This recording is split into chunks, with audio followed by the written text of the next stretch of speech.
Hello bookworms! Today I'm going to be talking about my 2018 reading goals and all of the challenges that I will be partaking in. This year is actually going to be a little bit different for me, so if you've watched any of my past bookish goals and resolutions videos, you'll know that I always sign up for a ton of reading challenges for the year, and they are really fun, and I am really glad that I have done them these past years.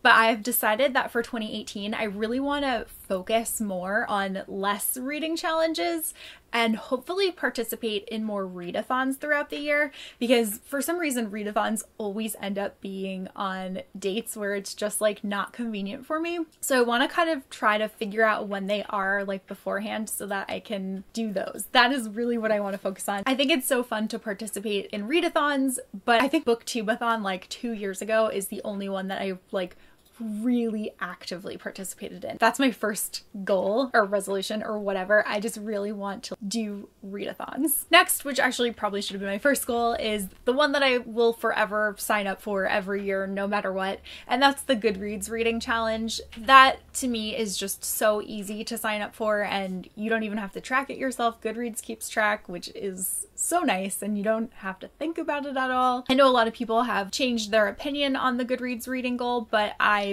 still really love and stand by it. Last year I actually lowered my reading goal to 75 books. It had always been 100 in the past, but I was I really want to focus on longer books and whatever. So I lowered it, and then I made that goal, or I was on track really early, so I raised it back to 100 about halfway-ish through the year. I made that goal and surpassed that goal. The day that I'm filming this is December 16th, and as of today, I've already read 118 books for the year, which I'm really surprised about because, as I wanted to do last year, I really did read a lot of longer books. I did read more adult fantasy, and I also started reading a classic a month, which those always take me longer than YA books. So I'm pretty impressed that I still managed to read as much as I did, having added those more challenging books into my wheelhouse. So actually, while I'm talking about this stuff, Cassie and I are going to do an end of the year Google Plus hangout where we really go in depth and talk a lot about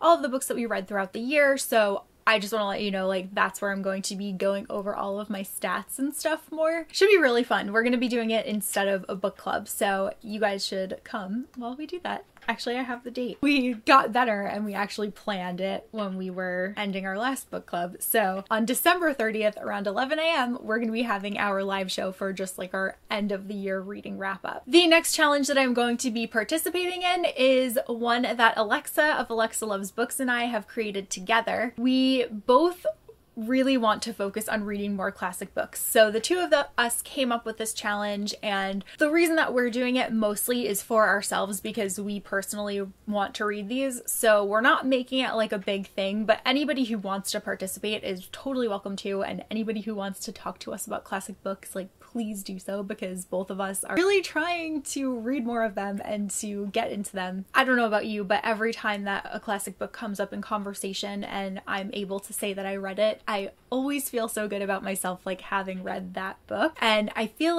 classic books tend to come up more because they just have more longevity. They've been around for so long. People of all ages are familiar with them. So I really love having those in my reading repertoire and to just be able to talk about them. That is part of the motivator in me wanting to do this challenge. Both of us are going to be reading about 1 to 2 classic books per month. We both already decided upon the classics that we want to read each month, and we have a shared spreadsheet between the two of us so that we can see what it is that we're reading.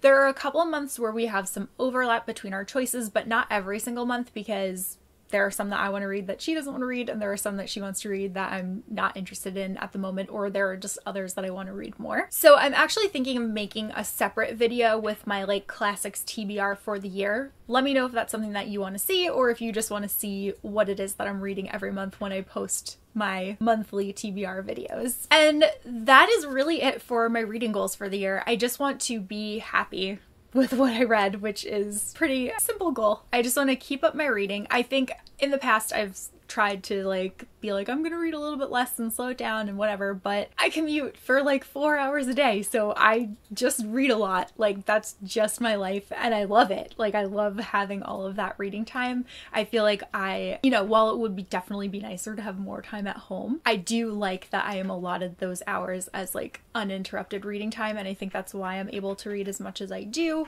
That's just what works for me. And then the last thing that I wanted to say before I end this video is just to thank you guys again so much for taking my end of the year viewer survey. I feel like I got such useful information from all of you.